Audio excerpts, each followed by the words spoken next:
صلی علی رسولہ الکریم اما بعد۔ سورۃ المائدہ آیت نمبر 31۔ اعوذ باللہ من الشیطان الرجیم، بسم اللہ الرحمن الرحیم۔ فبعث اللہ غرابا یبحث فی الارض لیریہ کیف یواری سوءة اخیہ قال یا ویلتا اعجزت ان اکون مثل هذا الغراب فواری سوءة اخی فاصبح من النادمین۔ حضرت آدم علیہ السلام کے دو بیٹے حضرت حابیل اور قابیل کا ذکر ہو رہا تھا۔ قابیل نے حضرت حابیل کو قتل کر دیا۔ قتل کرنے کے بعد وہ پریشان تھا کہ میں اس لاش کا کیا کروں، اس کو کیسے ٹھکانے لگاؤں، اس کے نشانات کو کیسے ختم کروں۔ اسی پریشانی میں وہ کھڑا تھا۔ اللہ تبارک و تعالی ارشاد فرما رہے ہیں کہ فبعث اللہ غرابا یبحث فی الارض، اللہ نے وہاں کوا بھیجا، یبحث فی الارض، جو زمین کو کریدنے لگا اس کے سامنے، لیریہ، تاکہ وہ اس کو دکھائے، کیف یواری سوءة اخیہ، کہ کیسے اس نے اپنی بھائی کی لاش کو چھپانا ہے۔ یعنی کوے کے عمل سے ظاہر کیا، کوے نے عمل کر کے دکھایا کہ اس طرح تو نے اپنے بھائی کی لاش کو دفنانا ہے اور چھپا دینا ہے۔ قال یا ویلتا، قابیل کہنے لگا ہائے ہلاکت ہے میری، اعجزت ان اکون مثل هذا الغراب، کہ میں عاجز آ گیا اس بات سے کہ میں کوے جیسا بھی نہ بن سکا۔ یعنی میرے اوپر ہلاکت ہے، شرمندگی ہے کہ میں کوے کی طرح بھی نہ بن سکا، کہ میرے اندر اتنی عقل بھی نہ آئی کہ میں کوے کی طرح بن جاؤں اور میں اپنے بھائی کی لاش کو ٹھکانے لگا دوں۔ اتنا میں کم عقل ہوں کہ مجھے کوے نے آ کے بتایا ہے۔ یعنی اپنے اوپر شرمندہ ہونے لگا، اپنے اوپر ہلاکت کرنے لگا۔ فاصبح من النادمین، اور وہ پشیمان ہونے والوں میں سے، نادم ہونے والوں میں سے ہو گیا۔ یعنی پشیمان اس بات سے نہیں ہو رہا تھا کہ میں نے اپنے بھائی کو کیوں قتل کیا، میں نے اپنے بھائی کو قتل کیا، میں نے اللہ تعالیٰ سے معافی مانگ لوں، نہیں، بلکہ وہ پشیمان اس بات سے ہو رہا ہے کہ میں اس لاش کا کیا کرتا، اس لاش کو ٹھکانے بھی نہ لگا سکا۔ وہ اس بات سے شرمندہ ہو رہا تھا، اس بات سے شرمندہ نہیں ہو رہا تھا کہ میں نے اپنے بھائی کو کیوں قتل کیا۔ اگر وہ اس بات سے شرمندہ ہوتا، اللہ سے معافی مانگ لیتا تو اللہ تعالیٰ معاف کر دیتے۔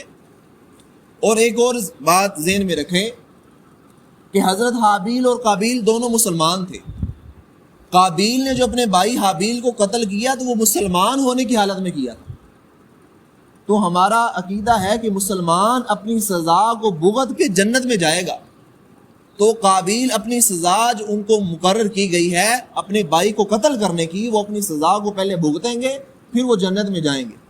من اجل ذلک کتبنا علی بنی اسرائیل، اس وجہ سے، انسانیت کی اہمیت کی وجہ سے، کتبنا علی بنی اسرائیل، ہم نے بنی اسرائیل پر یہ کتاب بات لکھ دی، بنی اسرائیل کی کتابوں میں یہ بات لکھ دی، انہ من قتل نفسا بغیر نفس، کہ جو شخص کسی نفس کو بغیر حق کے قتل کرے گا، کسی جان کو بغیر حق کے قتل کرے گا، او فساد فی الارض، یا زمین میں فساد مچائے گا، فکأنما قتل الناس جمیعا، تو گویا کہ اس نے ساری انسانیت کا قتل کیا۔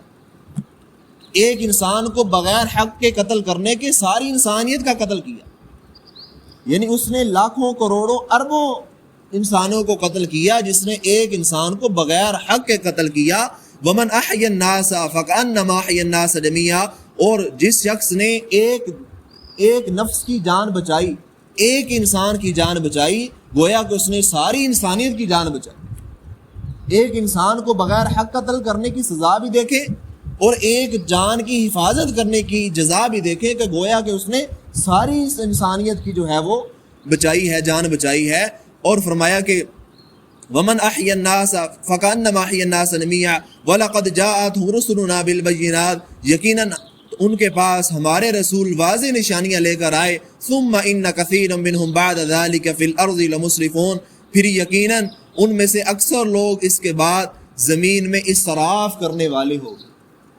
تو ان آیات میں، اس قصے میں اللہ تعالیٰ نے دو باتیں بتائی ہیں۔ ایک بات انسانیت کا قتل متعارف کروایا کہ سب سے پہلے انسان کو قتل کس نے کیا، اور دوسرے نمبر انسانیت کی اہمیت بتائی کہ دیکھیں اللہ کے ہاں انسانیت کی کتنی اہمیت ہے، اللہ کے ہاں ایک انسان کی کتنی قدر ہے، ایک انسان کی کتنی اہمیت ہے، کہ جو لوگ بغیر کسی حق کے اپنے غصے میں آ کے، دشمنی میں آ کے لوگوں کو قتل کر دیتے ہیں، وہ دیکھیں اللہ کے ہاں کتنی ناراضگی کا سبب بنیں گے، کہ اللہ نے کتنا بڑا سزا بتا دی کہ ایک کو قتل کرنا ساری انسانیت کو قتل کرنا.